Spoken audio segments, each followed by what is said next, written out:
Lições da Bíblia. Apresentação: Leandro Quadros. Em Romanos 13, Paulo nos ensina que o cristão tem um estilo de vida ético e, além de submeter-se a Deus, aos mandamentos de Deus, o cristão também vai se submeter às leis do Estado. Obviamente, as leis que não contradizem a palavra de Deus. Mas o apóstolo Paulo foi muito claro em mostrar que Deus não chama o cristão para ser um anarquista. O cristão tem que ser um pacificador, não uma pessoa também que não faz nada, que só espera as coisas caírem do céu. Não, é um pacificador, mas também apresenta as suas razões, apresenta os seus direitos de uma forma organizada, pacífica, sem palavrões, sem desrespeitar as autoridades. Ter a opinião em relação ao governo é uma coisa, ser um desordeiro e um desobediente às leis do país é outra, totalmente diferente. E Paulo tem conselhos para nós em Romanos 13, 1-7, que diz o seguinte: todo homem esteja sujeito às autoridades superiores, porque não há autoridade que não proceda de Deus. E as autoridades que existem foram por ele instituídas, de modo que aquele que se opõe à autoridade resiste à ordenação de Deus. E os que resistem trarão sobre si mesmos condenação. Porque os magistrados não são para o temor quando se faz o bem, e sim quando se faz o mal. Queres tu não temer a autoridade? Faze o bem e terás louvor dela. Visto que a autoridade é ministro de Deus para teu bem. Entretanto, se fizeres o mal, teme, porque não é sem motivo que ela traz a espada, pois é ministro de Deus, vingador para castigar o que pratica o mal. É necessário que lhe estejais sujeitos, não somente por causa do temor da punição, mas também por dever de consciência. Por esse motivo também pagais tributos, porque são ministros de Deus, atendendo constantemente a esse serviço. Pagai a todos o que lhes é devido, a quem tributo, tributo, a quem imposto, imposto, a quem respeito, respeito, a quem honra, honra. O apóstolo Paulo definitivamente não dá margem para que o cristão seja um desordeiro. Paulo diz que devemos estar sujeitos às autoridades governamentais, independente da situação na qual elas se encontrem. Quando Paulo escreveu isso, eu destaco a você que ele escreveu a respeito do Império Romano. O Império Romano era um império muito cruel, inclusive torturava pessoas na cruz. Mas Paulo não misturou as coisas. Ele tirou de lado a perversidade de Roma e ao mesmo tempo disse, olha, há aspectos positivos do governo e nós precisamos nos submetermos ao governo. Mesmo que o governo seja imperfeito, porque não há um governo humano perfeito, Paulo está dizendo, não seja desobediente às leis governamentais. Seja um bom cidadão, dê um bom exemplo, não viva como um criminoso. É a orientação de Paulo. O que Paulo está dizendo para nós, amigo ouvinte, é que o princípio de governo foi ordenado por Deus.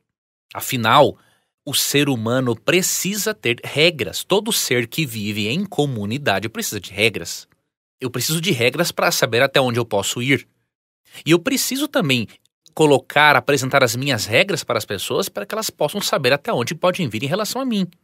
Então, regras são vitais para as relações sociais, para regular comportamento, padrão. E a anarquia não é um conceito bíblico. Agora, o fato de Deus ter o princípio de governo como um conceito dado por ele, o fato de Deus ordenar a existência de governo, ou seja, que o ser humano ao viver em comunidade tenha regras, regulamentos e padrões, mesmo que Deus tenha criado o conceito de governo, isso não significa que Deus aprova todas as formas de governo ou que Deus é o responsável pela existência dos corruptos. Os corruptos existem porque permitem que Satanás tome conta da vida deles. Muitos cristãos correm no erro de dizer o seguinte: todos os governos são estabelecidos por Deus. Cuidado para não falar essa bobagem. Será que nós podemos dizer, por exemplo, que foi Deus quem escolheu Adolf Hitler? Então é um absurdo. Há um texto bíblico muito claro em Oséias, capítulo 8, verso 4, que mostra que mesmo Deus tendo criado o princípio de governo, para não existir uma anarquia, isso não significa que Deus é quem escolhe todos os nossos líderes. Em Oséias 8,4 é muito claro a respeito disso. Deus é muito claro a respeito, dizendo o seguinte: nomearam reis sem que eu consentisse e escolheram príncipes sem minha aprovação.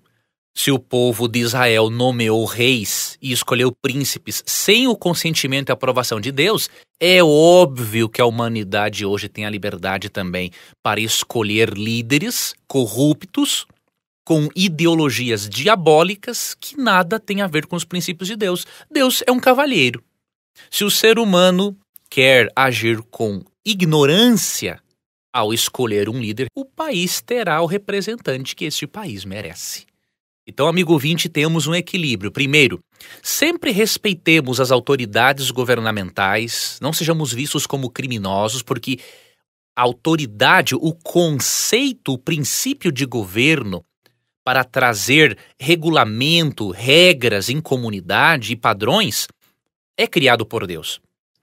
Temos que nos submetermos, pagando os nossos impostos, sendo cidadãos de bem que respeitam as autoridades superiores. Agora, ao mesmo tempo, não podemos culpar a Deus pelas nossas escolhas erradas, né? Se você, na sua cidade, votou indevidamente para eleger um prefeito, um vereador, um deputado, depois um presidente da República, isso não importa.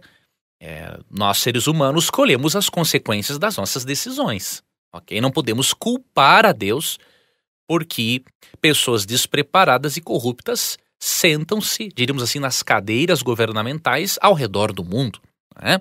E outro detalhe para finalizarmos, é fundamental que sempre nos submetamos às autoridades, não importa a situação na qual elas estejam, porque Deus não é a favor da anarquia. Porém, quando chegar o momento em que uma autoridade peça para desobedecermos a Deus, nossas palavras têm que ser as palavras do apóstolo Pedro, que disse em Atos 5,29, antes importa obedecer a Deus do que aos homens, porque Deus é o nosso governo superior. Ele é o supremo governante de todo o universo. Que Deus guie os seus passos, um abraço e até amanhã em mais um programa Lições da Bíblia. Você ouviu Lições da Bíblia. Apresentação: Leandro Quadros.